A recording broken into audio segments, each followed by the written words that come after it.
Hello, fellow TIs. I want you to remember these three words. Problem, reaction, solution. Problem, reaction, solution. The enemy seeks to create a problem. The enemy seeks to get a reaction. The enemy seeks to provide a solution. Let me give you an example with 9/11. We had a problem.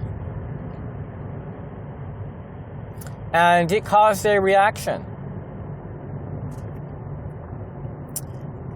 And then the solution was fusion centers, citizens core programs to monitor not so much terrorists, but the people, where the people became suspected terrorism threats, which can be subjected to enhanced surveillance, public health surveillance. We've turned people into products, into a commodity, where a correctional officer, which is off duty, or InfraGard, or a remote CIA nurse working as a nurse at a hospital, GSA, people that are on GSA databases can be utilized, military industrial base. There's even buildings here in Florida where they have sustainment officers. Military, they're doing this. People which swore an oath to defend our Constitution under the guise of Homeland Security and National Security. So we have people which are doing this thinking they have a right to bypass our constitutional rights. In other words, they feel they have a right to have their rights protected, but not other people, which are being erroneously placed on list as being a problem. Problem, reaction, solution. They'll create a problem. They'll harass you for years. I started being harassed at gas stations in my early 20s. I was 23 years old when I first started to realize that I was being harassed at gas stations. And I would talk about this with friends. And the first time it happened, it was with a woman that was from Langley. Well, to make a long story short, I'm living in Florida at that time. In 2000, I think it was around 3, I was 23 years old. And this was occurring every day.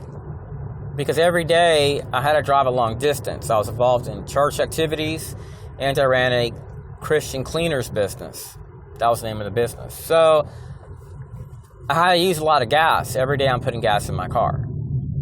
So I'm driving long distances and doing work here and there for my little business. So I'm not going to get into the whole story of what happened to my business, but I experienced a lot of backlash, and I was doing work primarily just for wealthy people and upper middle class. So my business was attacked, and I was attacked in many different ways. The attacks impacted me pretty much in every area of my life, but primarily was gas stations. It was really concerning, where I had people that would skip me in line, and it'd be the same people sometimes showing up, skipping me in line, but hey, back off. And the cashier would just look and just raise his hand and say, hey, don't do anything. I'll call the cops so that way they can get these guys. And these guys would be gone by then. And even people would yell and scream at these people, way bigger than me, like, hey, you can't just skip the whole line. And then one time the guy said, it's nothing against you, it's against him. So these people had something against me. So they wanted to turn people against you. They wanted to belittle and demoralize you because they want a problem. They want to fight. And this is what's been happening with a few TIs. Instead of fighting, they've been shooting, putting holes in people. One of these guys was retired military. And from what I understand, he may have been a reservist. I can't verify that. There's some people saying he was a reservist. This was a few years ago. And the TI that did it, guess where he's at right now? At home. Probably drinking a beer, going fishing. They could not send him to jail. They had to send him to the police station first to interrogate him. But since the perp had came his way to harass him, he told the perp, I'm placing you under citizen's arrest. And the perp walked away, and he put his hands on the guy and says, look, I got to detain you. And the perp attacked him, so he just shot him. You can't go to jail. You can't flee from a crime. If you're involved in aggravated stalking and you're in a stand your ground state and someone has committed a crime, you are allowed to conduct a citizen's arrest and detain them. And if they react with violence, And you cannot get away from the situation. When it's happening towards you, you're allowed to use deadly force. Of course, I don't approve of something like that. Do not do that. You don't want to kill no one and have to live with that. But if you're in a situation where the other person pulls out a knife or a gun and they're going to try to, stab you, then I guess you have no choice. But always try to avoid utilizing force. Let the cops handle this. You have a problem, call the cops. And just if you have to block a car off and so they can't leave, you can do it like that and then stand nearby on your phone so that way the cops can get the person. So the enemy wants to get a reaction. That's why they do this NLP, street theater, and utilize role players. They'll go as far as, for some targets, they'll go as far as try to get employed at your job. I'm not going to get into that. I have a lot of stories about this that can be verified through different files concerning different companies and their operations involving defense contracting. So these people try to provide a solution to problems by outsourcing to many different groups. And some of these groups already know that what's occurring is not about policing. It's really about harassing someone and getting them off the streets, even if they're no danger to themselves or to others. So it's a program based on retaliation, anger, ego, warmongering. These people try to cause problems. They try to do everything that it takes to cause a problem. Problem, reaction, solution. Hello, fellow TIs. I hope you're having a great day. A while back, I chatted with a TI that travels all across the United States, and all he does is sue his enemies. After all, the people that are profiting off of this are seeking to bring you down. They're seeking to destroy your life and get paid for it while hiding behind the flag as the good guys. So, he utilizes ADA laws. I believe this falls under Rule 508. So you have to do some research on ADA laws. And there are cheat sheets you can find online to do an ADA inspection. There's even ADA auditors. Instead of taking a course, you can look for some cheat sheets. And if there's anything wrong in a bathroom, things aren't the right height, whatever, he can sue. If a pool doesn't have a chairlift for disabled, he'll sue. So the people that have harassed him, he is now suing them. Because since these people have the right to remain silent and hide behind a non-disclosure agreement, he cannot technically just sue that one person for being harassed one time. But when he's harassed by a variety of groups and partners, and he can't prove they're behind that, what he does is he'll sue that person. Sue that person's business. I don't see nothing wrong with that. That's how you teach people a lesson. I don't do this personally. It kind of bothers my conscience. But at the same time, I can understand his situation. His wife left him over his targeting. His wife remarried another person. So his life has been ruined due to his targeting. Because at first his wife didn't believe him. And when she seen the proof, she even pushed him further away because she did not want her kids to be exposed to that. She believes him now. And they talk once every 6 months, he says. So, you can do research on ADA laws, and you can be suing. If you find any area that's not compliant with ADA laws, you can be suing too. Let me give you an example, like sidewalks. They're supposed to have curb ramps, meaning that if you have to go over the hump, then that can be an ADA infraction. You can be suing. Now, I believe California and Florida are two states where where owners can get some type of protection by the state from lawsuits.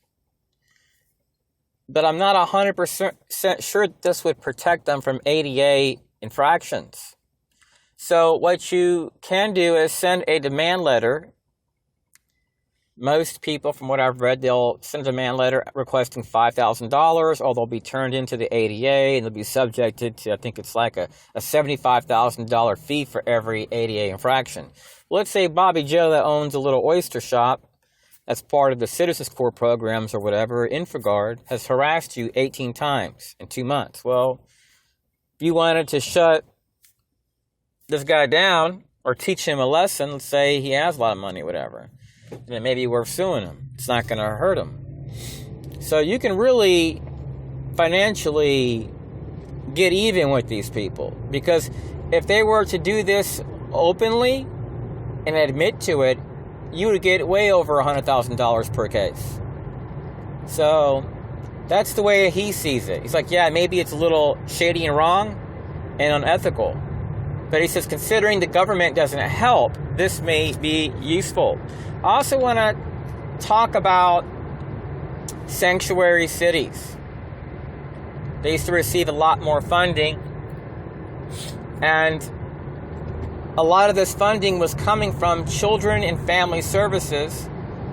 They were policing Americans, illegals that aren't citizens, policing Americans in exchange for funds from Family and Children Services. So this is done under many guises like diversity and inclusion. Let me give you an example. When I lived in Austin, Texas, I started contacting other governments concerning political asylum to know about their laws and how would I go about doing it. And China's embassy in Houston told me, you just land and you go to the police department and you request political asylum. You come with your identification and you'll be given protection. So that's what I thought about doing, because I was being mobbed and harassed at my home and being threatened. I even have recordings from my voicemail from my other phones. So I put my car up for sale. I sold all my stuff, piano, everything. And the person that bought my car sent two men from Citizens on Patrol. There were two Mexican guys. They came wearing all black shirts. And I have pictures where you can see previous experiences with these people in parking lots. They come wearing all black, and they drive black and white cars. They always, or typically from what I've seen in Austin, they always work under a sheriff's department. And they're funded by Department of Justice. So the lady that gave them the cash, and they put her name on the title, she bought my car, is Veronica Martinez. She is a director at Health and Human Services, a government agency also known as HHS. She bought my car on June 16th, 2018. Veronica Martinez. And you can just type her name up on LinkedIn or do a Google search. Veronica Martinez, LinkedIn, Austin, Texas. And it'll show you her profile. So she bought my car. And what's really strange is that prior to them buying my car, I had contacted HHS multiple times to talk to their Inspector General concerning the Citizens Corps programs and Medical Reserve Corps. I had tried for a few years to get up with them. I filed a complaint, no responses. Fusion Center, they sent me an email back that we don't have a complaint system. But when I do research, they have one.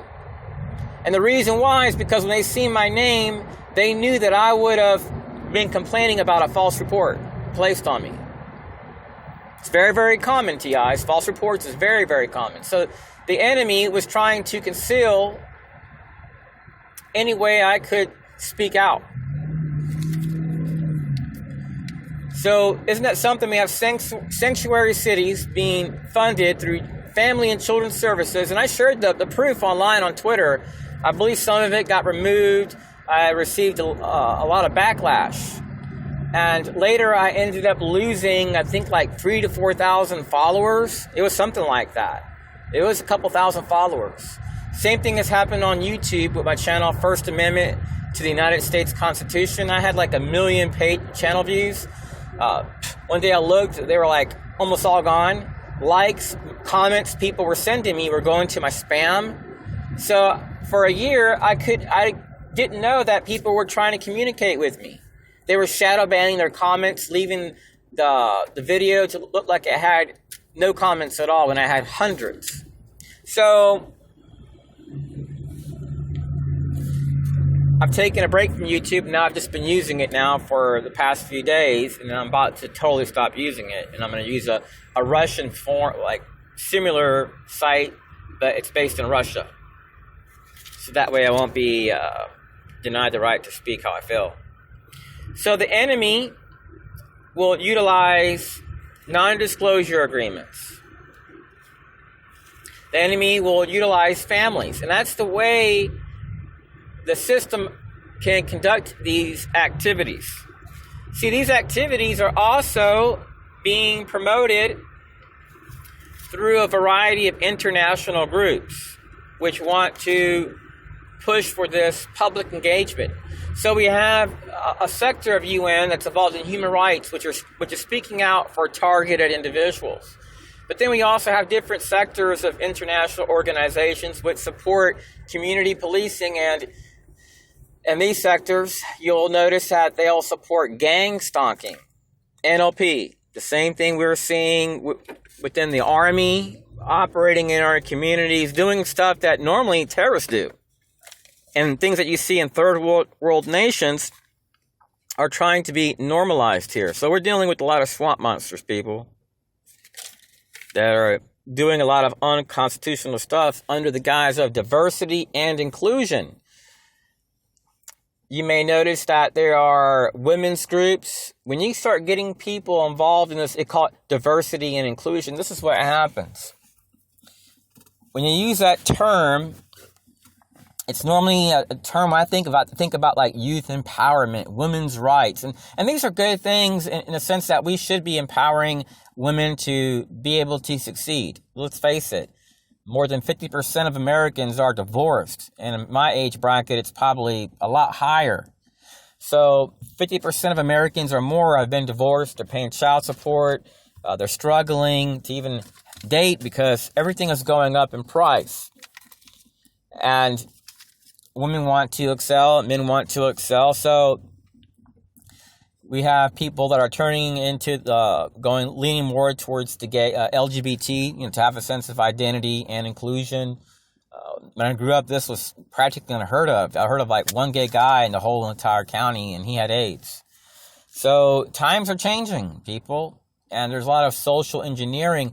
And with people coming your way, harassing you and approaching you, and they've legalized this through police partnerships, no one gets arrested. These people in their minds, hey, we're doing the right thing. We're serving law enforcement. Why is Children and Family Services outsourcing to sanctuary cities, to illegals? Well, I can tell you why. Someone is paying them. They're getting government money or funds for contract work. So the whole time they've been a participant. A lot of these correctional facilities. Let me give you an example of the Citizens Corps programs. It's tied to your fire department, local city, all local city departments, public works, city mayor, city attorney, state attorney, masons, business owners, churches. I mean, this thing is massive. This covers where you shop, where you eat, where you park, where you walk, social life, where you live, in the neighborhood you live in. So these programs are like similar to what we see like in China, except China theirs is more intense because they have security cameras that can tell who you are just by looking at your face. And we have that here, but it's not as bad as China's system. But we have it here. We have a similar program, and it's just as rough. So when you're a TI, you may find yourself being harassed by a variety of diversity and inclusion groups, women's rights, LGBT, and these people, what they're doing is they're confronting you because that's their way of social conditioning. They want to put themselves out there and earn money, and a lot of these people on the side, they're tied to anarchist groups, they're tied to radical feminism, BLM. I could not believe it. When I started researching the backgrounds of some of these people that were in these diversity and inclusion groups, when I started really going out on foot and investigating those they weren't investigating me. They were harassing me and calling it community policing or public engagement. When I started investigating, I was blown away at the groups some of these people belong to. Some of them are heavy drug users on the side. They're just regular people. Some do not even have a degree. Some are just taking continuing education.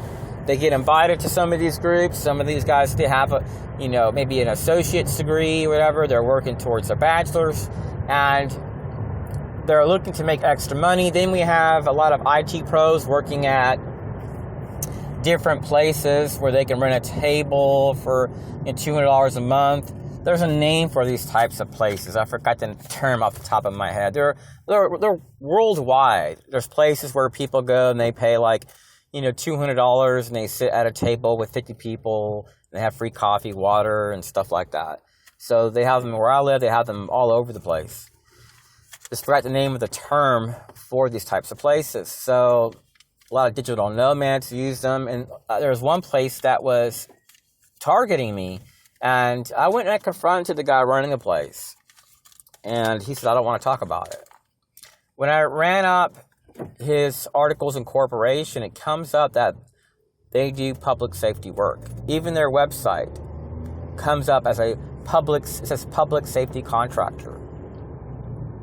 But everyone there was just renting out a table for like $80 every 3 weeks. So they had a weird way of paying. You paid $80 every 3 weeks, and they had huge tables. People would just sit there and get access to free internet. And this was to help digital nomads get out of their house. And then they were contracting with public safety groups, emergency management groups. So let's say a contractor that's involved in emergency management can contract them, and then no one's going to be able to tell who hired them. In many cases, the employees, the people hired, won't even know. It'll go to the person running this cooperative for digital nomads or whatever, and that person will say, hey, look, this is how much money you're going to get paid, and then it never gets linked back to the group that's really responsible. And that's the same case with a lot of this stuff going on in these diversity and inclusion groups.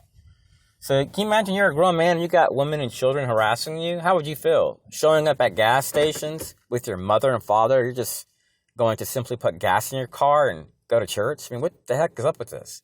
And this is legal. And police are going to say, oh, it's a civil matter.